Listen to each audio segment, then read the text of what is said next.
आमे प्रथमरू कही आसु जे जेतेबेले गोटे सरकार दुर्बल हुए तार एडमिनिस्ट्रेशन हो बा पुलिस एडमिनिस्ट्रेशन हो सेतेबेले क्रिमिनल एक्टिविटीज बढ़ी चले एवं तार प्रतिफलन विभिन्न क्षेत्र में घटुची।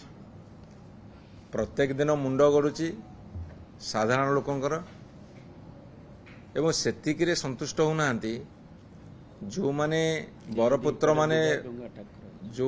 बरपुत्र माने सेमानकर प्रतिमूर्ति को मध्य आक्रमण करा जाउची एवं पूर्वतन विधायक को आक्रमण करिया को मध्य पछुना एसब हवा पछर कारण कौन? कारण अति स्पष्ट।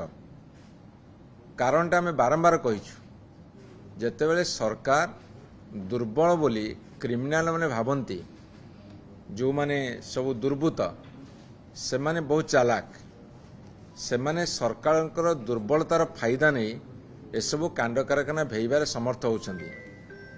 ए माने सबुबले गोटे कथा कहउछंदी आमे एतिकी अरेस्ट कलु सेतिकी अरेस्ट कलु तुम अरेस्ट कला परे कौन पदक्षेप नौच कौ दफार लगौच कौ पनिशमेंट पाउच दौरान से कथा किसी जना नहीं एवं ये भूल कथा करुछंदी।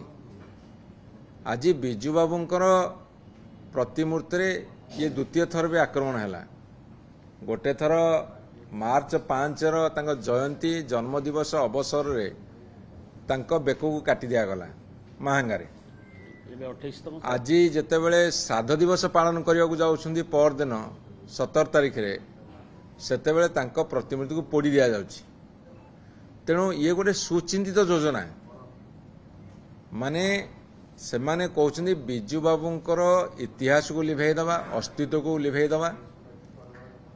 जो दुर्बृत्त माने करुछंदी दुर्बृत्त माने कौनसी ना कौनसी शक्तिर प्ररोचना करुछंदी एक आम स्पष्ट करी कहूछु। से माने विभिन्न आड़ देखे मु जानी कि से आड़ देखा पूर्व थोड़े भावंतु जदि यही भाव में घटना घटी चले ये ओडिया अस्मितार परिचय कि जो माने ओडिया अस्मितार परिचय बोली आम कहूचे जदि से उत्तुंग पुरुष मानकर बा उत्तुंग मनीष मानकर साथी रे एही भली व्यवहार करा जिवो ताहा केते दूर ओडिया अस्मिता रक्षा करिबारे सहायक हबो। भारतीय जनता पार्टी सरकार ताको स्पष्ट करंतु एवं निजुको टिके सबल करंतु। अंतत भाव में आमे जो माने सब तुम साथी रे सीधासलख लड़ाई करुचु हाँ आम प्रति तुम्हें कौन कर न कर आक्रमण करुच चलिबो। जो माने ओडिया अस्मितार परिचायक सेमानक प्रतिमूर्ति को भांगी दबा जाली दबा तांको मुंड गड़े दबा एसबू ओडिशावासी सहयोग करूना बर्दास्त करूना।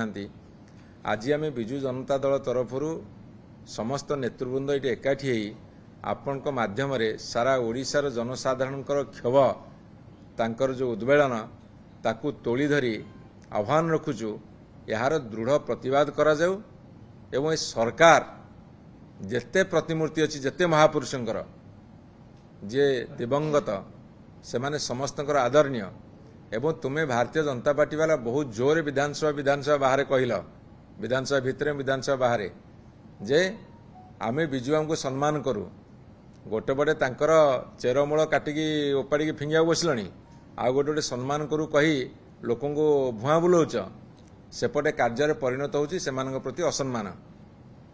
बिजु बाबू को ना रे स्कीम परिवर्तन कल बिजु स्वास्थ्य कल्याण योजना तमे आयुष्मान भारत कल गोपबंधु आरोग्य योजना कल महापुरुष भितर लड़ाई करदेल एवं जहाँ थिला तुम गाइडलाइन से गोटे इंच परिवर्तन कलनी गोटे पॉइंट परिवर्तन कलनी एवं बिजु बाबूंकर जयंती रे छुट्टी दिवस घोषणा कर ताकू तुम काटिक उड़ेदेल पंचायत राज दिवस को बंद करदेल एवं हला ठीक अच्छी तुम सरकार अच्छी छुरी तुम काकुड़ी तुम तुम केमी काटुच काट किंतु तुम्हें बिजु बाबू को गोटे पटे प्रशंसा करुच आउ गोटे पटे तांकर समस्त स्मृति को लिभे देवाई गोटे सुचिंतित उपाय षड्यंत्र करुच सेटा को अंततः ओडिशावासी बर्दास्त करेनि।